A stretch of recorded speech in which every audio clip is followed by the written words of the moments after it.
start ng magluto ang daddy. Bawang, tapos shrimp. Yan. Pagkaluto niya naman, hinuhuli mo pala yung sibuyas. Wow. Up next, ang ating mushroom. Wow.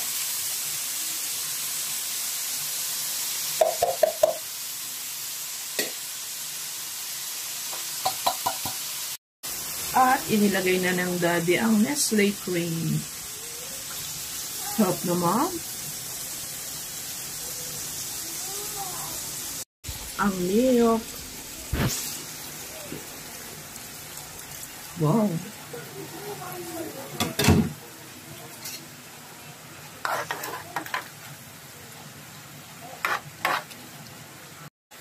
Ano naman yan, daddy?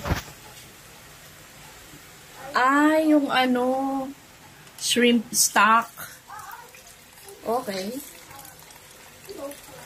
Yan ang pinasabaw mo. Taray, may paganon pa. Oops, nilagyan ng cheese. Para mas masarap daw. Yan.